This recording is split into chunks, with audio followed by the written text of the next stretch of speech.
think at the time I was young and heartbroken and quite hurt and angry and pretty lost in the world and in myself. So it's kind of that moment where you're young and just throw yourself into all types of painful situations, I guess.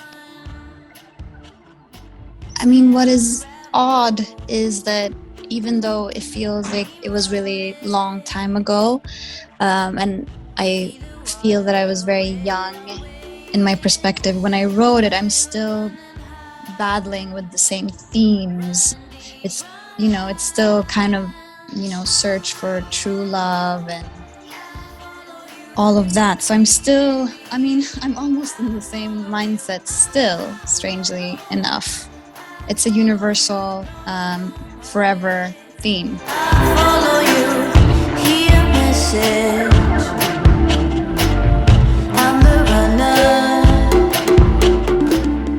That was my boyfriend at the time too, so it was very beautiful because I met him while I was finishing this album, and that album was about another heartbreak. So to be able to take this heartbreak that I had experienced, and Tarek is also such a master at his craft, so for him to kind of, okay, I'm gonna do this, and he interpreted the song in such a, it's so symbolic, and it's such an archetypal way to do the video. And honestly, it's maybe the only piece actually where I feel the music in the video. Like, that's one of the things that I will take with me and say, we nailed it here. But, it was kismet, and it was, he took it and he had this idea. So we went to this island in the middle of the winter. We had no money. We didn't have a bus, anything. And Faraz, who is the man in the video, was my best friend's boyfriend at the time. So, and then we shot it on film. So it was a super small crew, and we went to the middle of the nowhere in the dead winter snow and shot the video and gave it all we had. And it really turned, and it was a very, very deep, beautiful experience. It was also where Tarkovsky shot The Sacrifice. It was such a, incredible place, also where Bergman used to live. And even to this day, sometimes I go in and I read the comments about how people are interpreting the song, and it really is what me and Tarek spoke about in a very, the subtext of what it means, that scene. They see it, and it's so beautiful that such a simple video can convey such a truthful, universal message. It's so simple, but I'm very proud that it stands the test of time. From a distance, I ranted, I pleaded, I begged him not to go.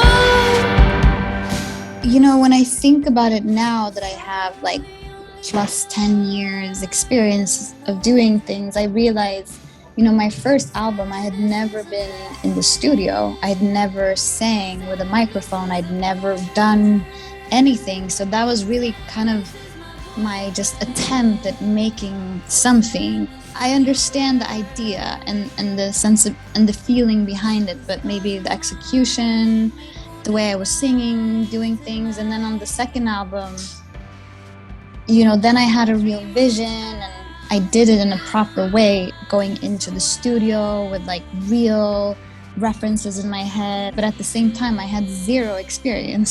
So it's again a quite juvenile attempt at making something. And especially the way that I made that album it wasn't such a classical way that we went into this old school studio where ABBA recorded, and I had my band, and we recorded on tape, and we had a deadline. So it's almost like going in to make your kind of film. At the end, you have to be done, no matter what you did. Now when I'm working, because technology is so different, I can kind of be in my bedroom and just work on something forever. It was different. It's almost like I made an analog movie at the time. And it was such a great experience that I don't think I'll ever do again, but it's still, a juvenile attempt. For sorrow, the only love I've ever known. Well, I'm always reading and watching a lot of films, and I enjoy, art, and I'm always, searching to get deeply touched or affected. That's what I love the most, when I can escape into a world that's really strong. But when I write my own things, I never take inspiration from something else. I'm only trying to write about, I'm trying to describe as best as I can and as precise as I can a situation and a moment and a feeling in my life. So I never really take inspiration from somewhere else when I'm creating my own work, but it's more, I love to go into other worlds, and that inspires me to sharpen my pen. Whenever I hear something or read something that I find so incredibly overwhelming and heartbreaking, I'm kind of damn, I have to be harder next time. And I feel ashamed about all the work that I've done, that I wasn't as precise, if you know what I mean.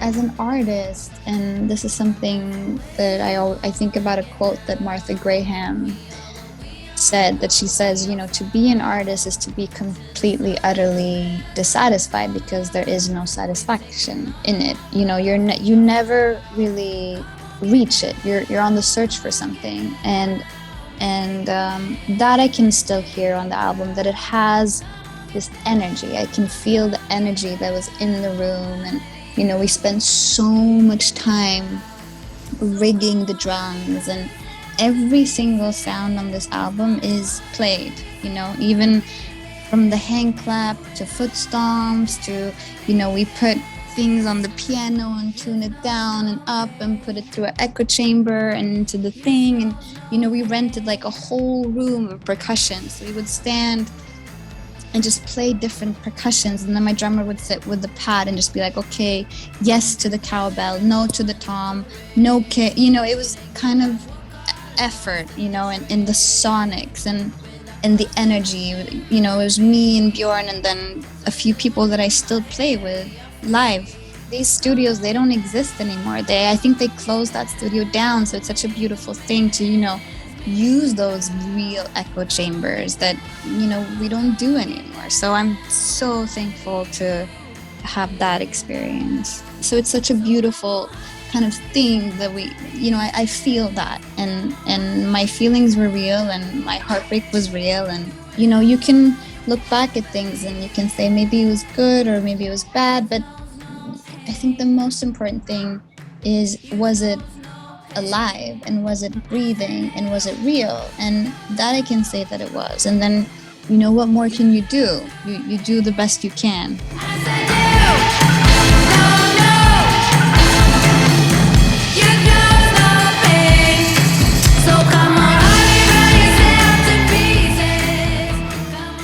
I remember making this album that I was also having so much anxiety. I was crying from all the pressure, and I remember being, not from the pressure from anyone else, but from myself. I remember being in the control room and, listening back to the versions that we would do, and I would just cry because I was so disappointed at that I'm still a girl and my voice is still like this. I would just be crying.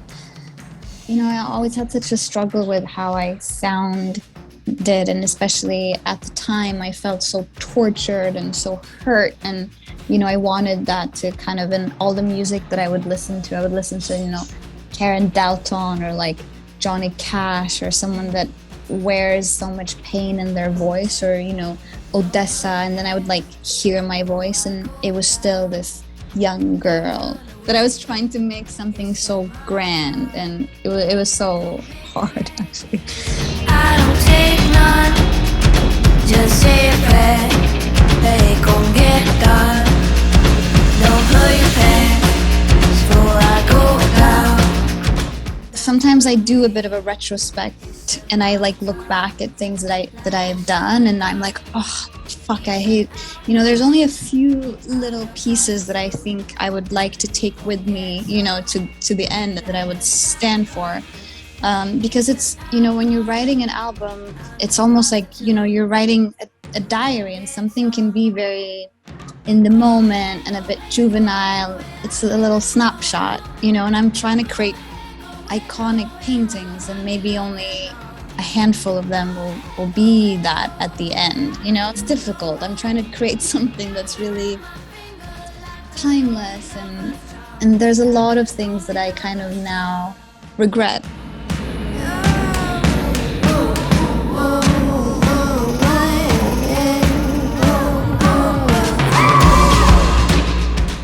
On film, you get the contrast.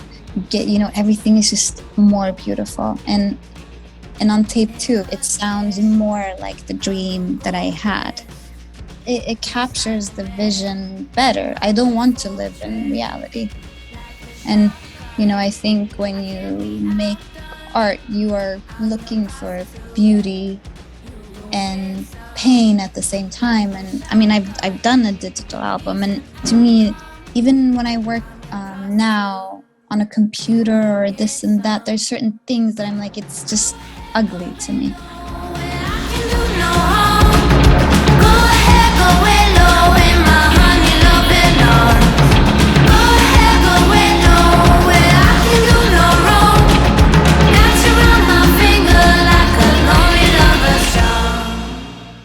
What is interesting is you spend less time making the artworks. You don't have as much time to perfect it.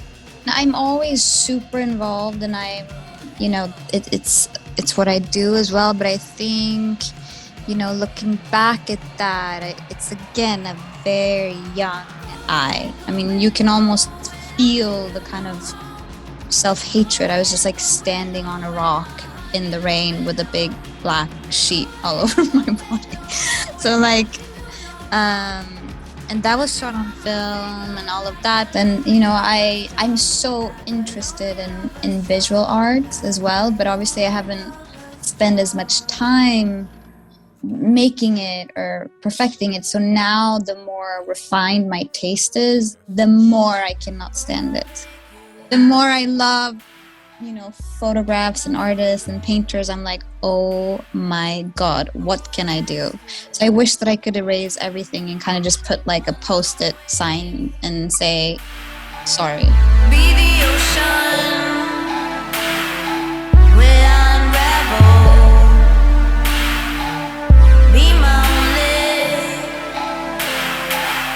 only. Be the water. It's such a beautiful thing to know that we're both still trying to get where we need to go. It's beautiful.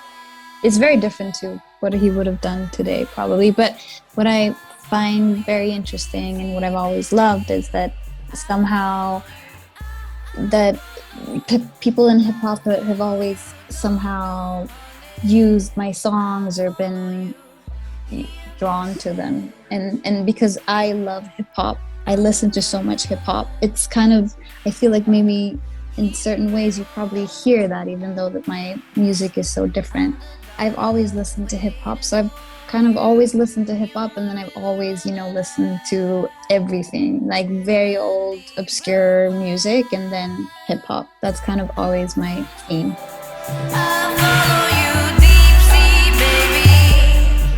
To the listeners, it's such a beautiful thing that people still listen to it. So I do want to say thank you for that.